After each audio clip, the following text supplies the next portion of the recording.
You know that moment when someone asks how you're doing, and without even thinking, you say, "I'm fine." Not because you sat with the question, not because you checked in with yourself, but because it's faster that way. Cleaner, safer, and somehow the conversation just moves on, like nothing was ever there to begin with. There's a certain kind of person who has mastered this. They laugh at the right moments, they show up, they respond, they keep things light. Even when something feels off underneath, it rarely shows on the surface. Most people don't question it. In fact, they often admire it. They call it being strong, put together, easy to be around. But what they don't see is how much gets edited out in the process. Because when you become someone who always seems okay, people stop asking if you are. And over time, that can feel strangely isolating. Not because anyone is doing something wrong, but because something real never quite gets to exist out loud. There's a quiet misunderstanding here. From the outside, this kind of composure looks like emotional stability, like resilience, like someone who just doesn't get overwhelmed the way others do. But that's not always what's happening. Sometimes it's something much more subtle. People who fake being okay aren't trying to deceive anyone. They're responding to something internal, something learned, something that made sense at one point, and rarely gets explained the way it should. Because there's more going on here than people realize. Psychologically, the human brain is wired to prioritize safety over honesty. Not truth, safety. And emotional expression isn't always neutral in that equation. Studies in neuroscience show that when the brain perceives a risk, whether it's conflict, rejection, or even just being misunderstood, it can activate the same threat responses as physical danger. The body doesn't always distinguish between "this is unsafe" and "this might make things uncomfortable." It just reacts. So instead of expressing what's really there, the system looks for the fastest way to reduce tension. And one of the most efficient ways to do that is to appear okay. To smooth things over. To keep everything manageable for everyone involved. Over time, this becomes less of a decision and more of a reflex. Not "I'm choosing to hide how I feel," but "this is how I stay regulated." And once that pattern is set, it tends to repeat. Especially if it worked. Especially if at some point it protected you. For a lot of people, this starts earlier than they realize. In environments where emotions felt too heavy, too inconvenient, or too unpredictable, there's often an unspoken understanding that being easy makes things better. Not necessarily because anyone said it directly, but because it was felt. Maybe tension in the room would rise when certain feelings showed up. Maybe vulnerability wasn't met with clarity, but with confusion or dismissal. Or maybe there simply wasn't space for it.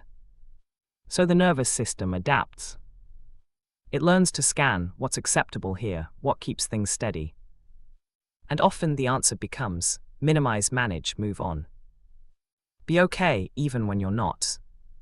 Not as a performance, but as a form of emotional self-protection. And once that becomes familiar, it's hard to notice it's even happening. Because from the inside, it just feels normal. There's also something important to understand here.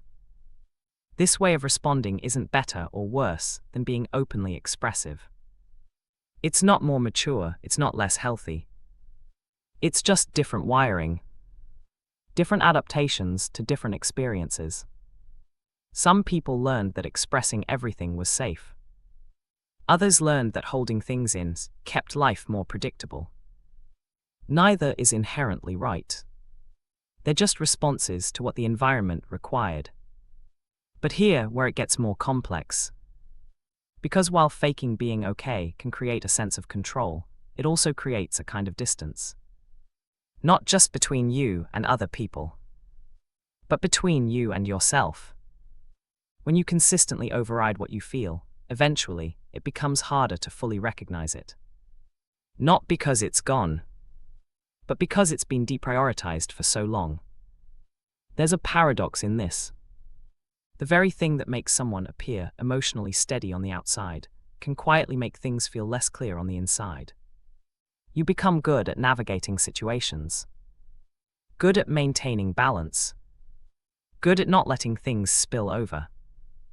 But at the same time, there's a subtle disconnect. Moments where something feels off, but you can't quite name it. Or times when you realize you've been fine for so long that you're not entirely sure what not fine would even look like anymore. And yet, there's also a hidden strength in this. Because the ability to regulate, to hold space, to keep things steady, those are real capacities.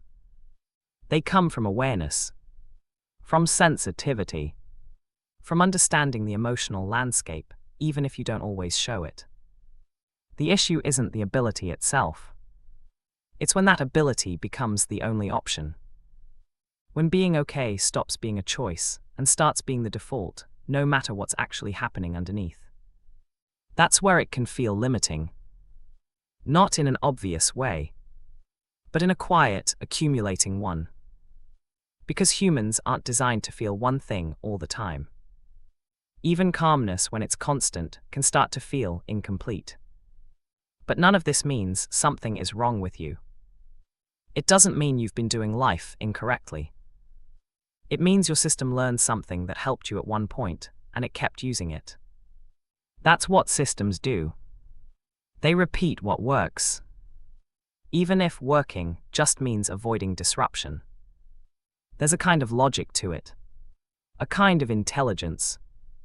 And when you look at it that way, it starts to make sense. Why you respond the way you do. Why certain conversations feel easier to avoid than to enter. Why I'm fine comes out so quickly, even when it doesn't fully fit. It's not random. It's not accidental. It's patterned. And patterns can be understood. Not judged. Not rushed to change. Just the same. Because sometimes the first shift isn't about doing anything differently. It's about noticing what's already happening without immediately trying to fix it. Just recognizing.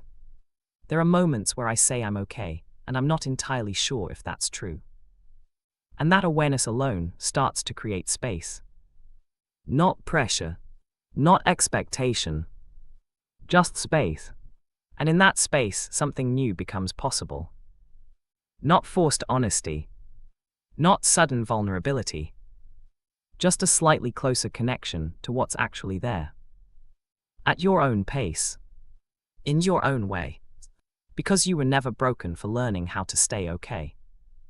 You were adapting. And that adaptation still carries meaning. Even now. If this kind of content speaks to you, you already know what to do.